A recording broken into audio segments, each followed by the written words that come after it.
કેમ છો? મજામાં છો ને? હું શ્રી કન્યા વિદ્યાલય લાઠીદરમાં આપનું હાર્દિક સ્વાગત કરું છું. આજે આપણે ધોરણ 11 વિષય મનોવિજ્ઞાન જેમાં આપણે પાઠ નંબર 8 વ્યક્તિત્વ વિશેની સમજૂતી મેળવીએ છીએ.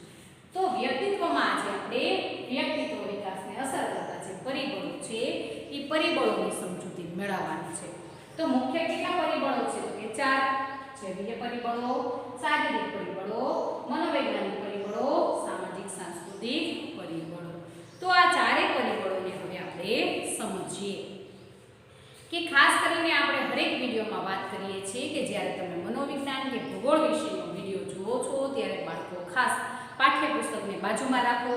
મહત્વના જે A B C D E વિભાગના પ્રશ્નો છે એની નીચે અંડરલાઈન દોરતા જાઓ, જેથી કરીને જ્યારે તમે પેજ ફેરવશો ત્યારે લીટી દોરેલી વસ્તુ છે તેના તરફ તમારું ધ્યાન કેન્દ્રિત થશે. જે વસ્તુ ખૂબ જ પરીક્ષાની દ્રષ્ટિએ કેવી છે તો મહત્વની છે. તો મનોવિજ્ઞાનના વિકાસના પ્રારંભના વર્ષોમાં એક આત્યંતિક અભિપ્રાય પ્રવર્તતો હતો. કયા? તો કે જ્યારથી મનોવિજ્ઞાન વિકાસની શું થઈ તો કે શરૂઆત થઈ. તો કે શરૂઆત થઈ એ વર્ષોની વાત કરવામાં આવી છે. તો વ્યક્તિત્વના નિર્ણાયક પરિબળોમાં જેમ કે જૈવીય વારસો જે મુખ્ય શું છે બાબત કે આપણે જ્યારે જન્મ ધારણ કરીએ છીએ ત્યારે માતા પિતા તરફથી આપણને એક વારસો મળે છે. પિતા તરફથી 7 પેઢીનો અને માતા તરફથી 7 પેઢીનો આમ કુલ 14 પેઢીનો વારસો લઈને જન્મનાર બાળક જન્મે છે. તો અર્થાત વ્યક્તિનું વ્યક્તિત્વ એને મળેલા જે અમુક પ્રકારના વારસાનું જ શું હોય છે પરિણામ હોય છે એવું કહેવામાં આવે છે કે વ્યક્તિને જે વ્યક્તિત્વ મળે છે ને એ વ્યક્તિત્વનું અમુક પ્રકારના વારસાનું જ શું હોય છે તો કે પરિણામ હોય છે. તો આ વિચારસરણીના પ્રત્યાઘાત રૂપે પર્યાવરણનું મહત્વ દર્શાવતી વિચારસરણી શું આવી તો કે અસ્તિત્વમાં આવી. શેના આધારે? તો કે આ વિચારસરણીના પ્રત્યાઘાત રૂપે આપણે કહીએ કે આપણે જે વિચારીએ છીએ બીજા વ્યક્તિને રજૂ કરીએ છીએ, બીજા વ્યક્તિ જે વિચારે છે આપણી સમક્ષ રજૂ કરે છે. તો આપણી વિચારસરણી બીજા પાસે અને બીજાની વિચારસરણી આપણી પાસે આવે છે પ્રત્યાઘાત સ્વરૂપે. તો પર્યાવરણનું મહત્વ દર્શાવતી આ વિચારસરણી કેવી આવી તો કે અસ્તિત્વમાં આવી. જેમ જેમ મનોવિજ્ઞાનનો વિકાસ થતો ગયો તેમ તેમ સંશોધનો દ્વારા જે જુદા જુદા બંને વિચારકો છે એ વિચારકોને વૈજ્ઞાનિક રીતે શું કરવામાં આવ્યા તો કે ચકાસવામાં આવ્યા. તો કે આપણે કહીએ છીએ મનોવિજ્ઞાનના જેમ જેમ વર્ષો વીતતા ગયા એમ એનો વધારે ને વધારે ઝડપથી શું થતો ગયો વિકાસ થતો ગયો. તો વિકાસ થતો ગયો તેમ સંશોધન દ્વારા બંને વિચારધારાઓને વૈજ્ઞાનિક રીતે શું કરવામાં આવી તો કે ચકાસવામાં આવી. આ અભ્યાસો તારવ્યું કે વ્યક્તિત્વના બધા જ પાસાઓની સમજૂતી માત્ર એટલે માત્ર વારસાગત પરિબળો કે માત્ર ને માત્ર પર્યાવરણ પરિબળો આપી શકતા હોતા નથી. આપણે કહીએ કે આપણા વ્યક્તિત્વનો જે વિકાસ છે એ વિકાસને અસર કરતા પરિબળો શું ખાલી વારસાગત હોય છે કે ના? એની સાથે જોડાયેલું શું પર્યાવરણ જેના માટે જવાબદાર હોય છે તો કે ના? ખાલી વારસાગત પરિબળો કે માત્ર પર્યાવરણના જ પરિબળો એના વિશેની સમજૂતી આપણને આપી શકતા નથી.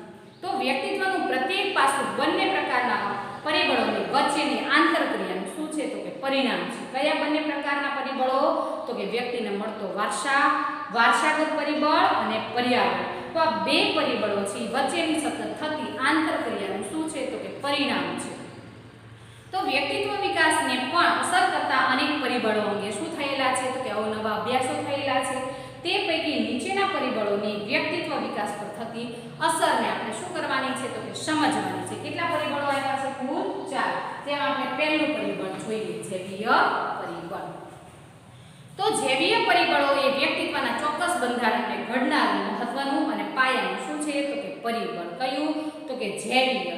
તો કે વ્યક્તિનું જે ચોક્કસ બંધારણ છે શરીરનું તો કે ચોક્કસ બંધારણનું ઘડનાર મહત્વનું અને પાયાનું પરિબળ હોય તો કયું છે કે જૈવીય પરિબળ. તે દરેક વ્યક્તિને પોતાના માતા પિતા દ્વારા પ્રત્યક્ષ રીતે શું થાય છે તો કે પ્રાપ્ત થાય છે. કયું? તો કે જૈવીય પરિબળ. કોના દ્વારા વ્યક્તિને મળે છે તો કે પોતાના માતા પિતા દ્વારા. કેવી રીતે મળે છે તો કે પ્રત્યક્ષ રીતે. પરંતુ તેની એક સળંગ શું છે તો કે શ્રેણી છે. તો આ વારસા શ્રેણીમાં પ્રત્યેક કક્ષા લક્ષણની સામ્યતા અને ભિન્નતાઓને શું કરે છે તો કે નક્કી કરે છે.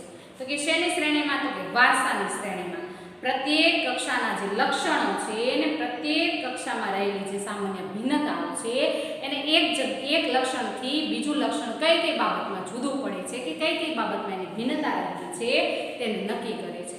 તો દરેક વ્યક્તિને તેના પ્રાણી વર્ગ, તેનો વંશ, તેનું કુટુંબ, તેના માતા પિતા તરફથી મળતા જે રંગસૂત્રો છે એ રંગસૂત્રના વિશિષ્ટ સંયોજન અનુસાર વિશિષ્ટ પ્રકારનો શું મળે છે તો કે વારસો મળે છે. કોને? તો કે દરેક પ્રાણી વર્ગને, દરેક વંશજોને, દરેક કુટુંબને અને દરેક માતા પિતા તરફથી આ બધાને શું મળે છે તો કે વિશિષ્ટ પ્રકારના રંગસૂત્રો. તો આ વિશિષ્ટ પ્રકારના જે રંગસૂત્રો છે એના સંયોજન અનુસાર એ વિશિષ્ટ પ્રકારનું શું મેળવે છે કે વારસો મળે છે એકબીજાના સંયોજન અનુસાર. આપણે અગાઉ ભણી ગયા છીએ કે પ્રાણી બાળકને કે માનવ બાળ જન્મતું નથી, કે માનવ બાળને કે પ્રાણી બાળ જન્મતું નથી. એવી જ રીતે આપણે કહીએ કે જે પ્રાણીઓ છે 4 પગવાળા એને 2 પગવાળા પક્ષીઓ જન્મતા નથી.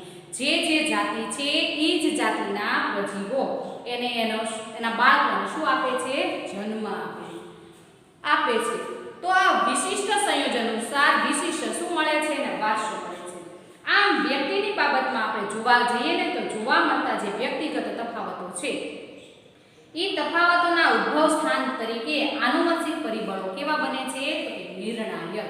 કોના દ્વારા મળે છે તો કે આપણા માતા પિતા દ્વારા, કે આપણા માતા પિતા દ્વારા આપણને 46 રંગસૂત્ર મળે છે જેને 23 જોડ કહીએ છીએ. 23 માતા તરફથી અને 23 પિતા તરફથી. તો આ 46 જે રંગસૂત્રો મળે છે એમાં એક રંગસૂત્રમાં હજારોની સંખ્યામાં શું આવેલા છે તો કે જનીન તત્વો આવેલા છે. તો આ જે જનીન તત્વો છે એ એક બાળકને બીજા બાળકથી અમુક લક્ષણોથી, અમુક ગુણોથી, અમુક દેખાવથી, અમુક વાકછટાથી આપણને શું પાડે છે તો કે જુદા પાડે છે. તો આ શું છે તો કે વ્યક્તિગત તફાવતના ઉદ્ભવ સ્થાન તરીકે આનુવંશિક પરિબળો જેના માટે નિર્ણાયક પરિબળો ગણાય છે. તો વ્યક્તિને મળતો જે વારસો છે તો વ્યક્તિને મળતા વારસાની વ્યક્તિત્વના નિર્ણાયક તરીકે કેવી અને કેટલી અસર છે તે તપાસતા અને શું થયેલા છે તો કે અભ્યાસો થયેલા છે. શેના? તો કે હરેક વ્યક્તિત્વના નિર્ણાયક તરીકે કેવી અને કેટલી એની અસર જોવા મળે છે. શેની? તો કે વ્યક્તિને મળતા વારસાની. હરેક વ્યક્તિનો વારસો એકસરખો નથી. કેવો છે? જુદો જુદો છે. પણ તેમ છતાં એના નિર્ણાયક તરીકે એની કેવી અને કેટલી અસર જોવા મળે છે તો એ તપાસતા અવનવા શું કરવામાં આવ્યા છે તો અભ્યાસો કરવામાં આવ્યા છે. તો તે પૈકી ગોટેસમન અને ચિલ્ડ્રન્સ તો એના અભ્યાસો નોંધપાત્ર છે. તેઓએ 34 એકદળ અને 34 દ્વિદળ જોડિયા બાળકોનો શું કરેલો તો કે અભ્યાસ કરેલો. કોને? તો કે ખાસ કરીને ગોડ્સમેન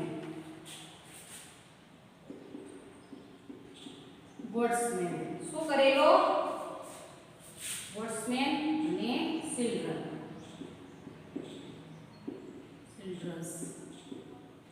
1972 માં શું કર્યો તો કે અભ્યાસ કર્યો. કોની? 34 એકદળ બાળકો અને 34 દ્વિદળ બાળકો. કેવા બાળકો તો કે જોડિયા. તો કે ખાસ કરીને એકદળ અને દ્વિદળ એના વિશેની આપણે આગળના પાઠમાં શરૂઆતના પાઠમાં સમજૂતી મેળવી ગયા છે કે એક બીજમાંથી કેવા ભાગ છૂટા પડે છે તો કે 2 ભાગ છૂટા પડે છે. એ બાળકો કેવા તો કે દ્વિદળ. જ્યારે એકદળ બાળકો કેવા તો કે ગર્ભમાં જ માતાના ગર્ભમાં જ એક સાથે 2 જુદા જુદા બીજ રોપાય છે અને 2 જુદા જુદા બીજ શું પામે છે તો કે વિકાસ પામે છે. તો એવા બાળકોને કેવા બાળકો કીધા છે? એકદળ. અહીંયા જન્મનાર 2 છોકરાઓ કે 2 છોકરીઓ હોય. અહીંયા જન્મનાર એક છોકરો હોઈ શકે અને એક છોકરી પણ હોઈ શકે. 2 છોકરા હોઈ શકે અને 2 છોકરીઓ પણ હોઈ શકે. તો કે ગોટસમન અને ચિલ્ડ્રન્સે 1972 ના અભ્યાસમાં નોંધપાત્ર શું કર્યો તો ઉમેરો કર્યો. તો એને શું કર્યું તો કે તેઓએ 34 એકદળ જોડિયા બાળકો અને 34 દ્વિદળ જોડિયા બાળકો તરીકે જન્મેલી જે વ્યક્તિઓ છે એ વ્યક્તિઓના વ્યક્તિત્વનો શું કરેલો તો કે અભ્યાસ. તો આ બધી જોડિયા વ્યક્તિઓ લગભગ કેવા હતા તો કે સમાન. તો કે આ બધી જોડિયા વ્યક્તિઓ લગભગ સમાન એવા પર્યાવરણમાં ઉછેર પામી હતી કે તેઓના 16 સામાન્ય વ્યક્તિત્વ ઘટકોનું માપન કરવામાં આવે. તો કે ખાસ કરીને આ બધી જોડિયા વ્યક્તિઓ છે એને લગભગ કેવું વાતાવરણ આપવામાં આવ્યું તો કે સમાન પર્યાવરણમાં એનો ઉછેર કરવામાં આવ્યો હતો અને સમાન પર્યાવરણમાં એનો ઉછેર કરવામાં આવેલો હોવાના કારણે એનામાં 16 જેટલા વ્યક્તિત્વ ઘટકોનું શું થયું તો કે માપન. તો તેમાં માત્ર 2 જ ઘટકો પરના બાળકોના પ્રાપ્તાંકોમાં દ્વિદળ કરતા એકદળ જોડિયા બાળકોના પ્રાપ્તાંકો વચ્ચેના સહસંબંધાંકો કેવા આવ્યા તો કે ઊંચા જોવા મળ્યા. કેવા તો કે દ્વિદળ જોડિયા બાળકો છે એના કરતા એકદળ જોડિયા બાળકો છે એનો પ્રાપ્તાંક વચ્ચેનો જે સહસંબંધાંક છે એ ઊંચો જોવા મળ્યો.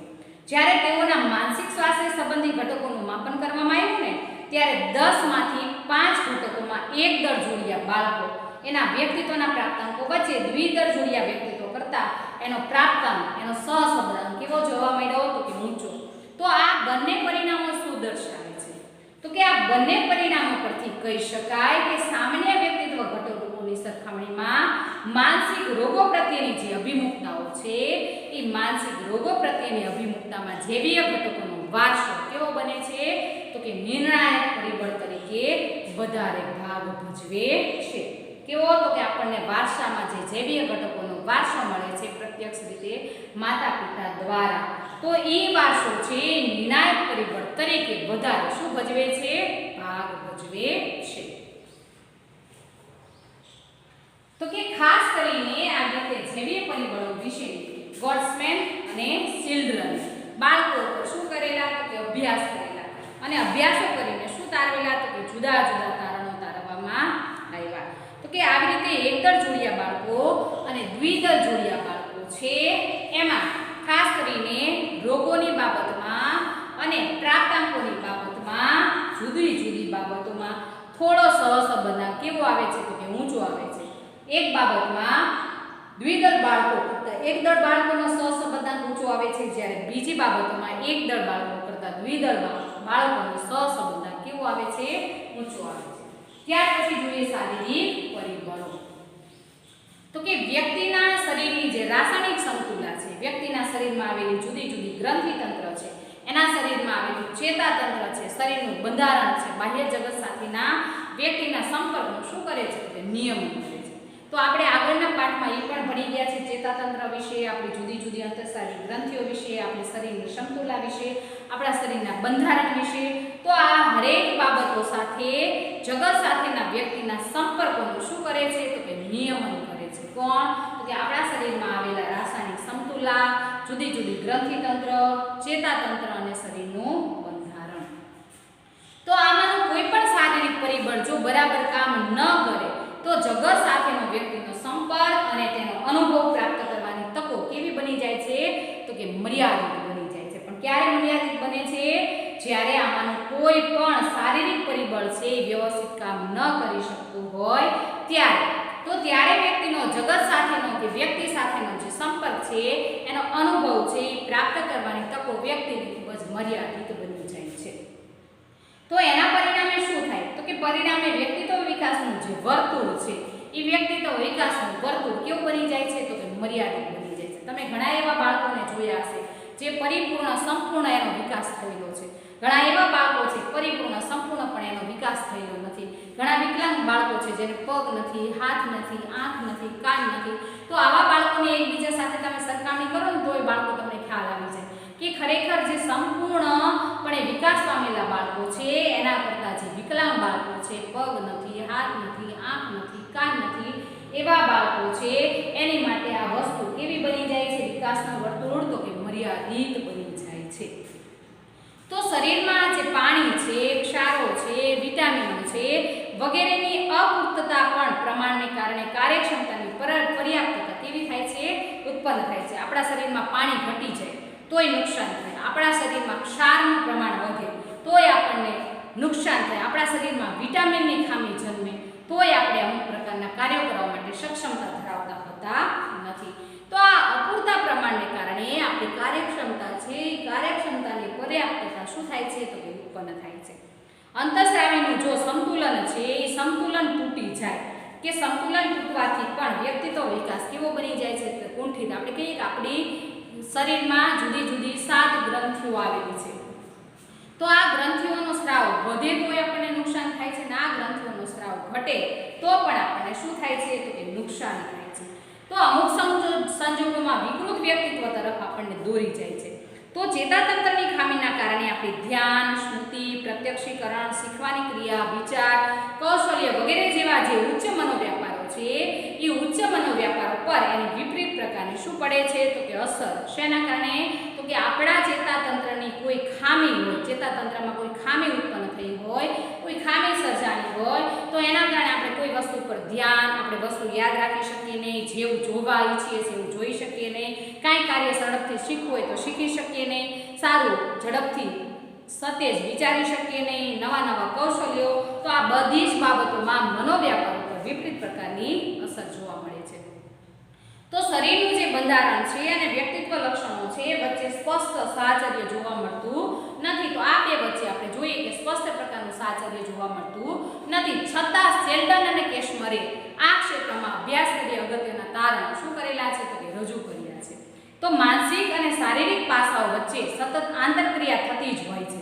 તો તેના પરિણામે વ્યક્તિત્વનું વર્તન ચોક્કસ શું કરે છે ધારણ તો કે આકાર ધારણ કરે છે આપણે કહીએ કે આપણું શારીરિક અને માનસિક સંતુલન જેટલું મજબૂત એટલો આપણો વ્યક્તિત્વનો વિકાસ શું બનશે તો કે વધારે મજબૂત બનશે તો અહીંયા બાળકો આપણે વ્યક્તિત્વ વિકાસને અસર કરતા પરિબળોના જીવીય પરિબળો અને શારીરિક પરિબળોની શું કરી તો કે ચર્ચા કરી તો કે ગોટ્સમેન અને સિલ્ડરને 1972 માં 34 એકદળ અને 34 દ્વિદળ જોડિયા બાળકો પર શું કર્યા તો કે અભ્યાસો કર્યા અને અભ્યાસો કરીને તારેલું કે ઘણી એવી બાબતો છે જેમાં એકદળ જોડિયા બાળકો દ્વિદળ જોડિયા બાળકો કરતા આગળ છે જ્યારે ઘણી એવી બાબતો છે જેમાં દ્વિદળ જોડિયા બાળકો કરતા એકદળ જોડિયા બાળકો વધારે સહસંબંધ ઊંચો ધરાવે છે તો અહીંયા આપણે આ બે ટોપિકને પૂર્ણ કરીએ છીએ હવે નવા વિડિયોમાં આપણે આના પછીના બે પરિબળો વિશેની સમજૂતી મેળવશું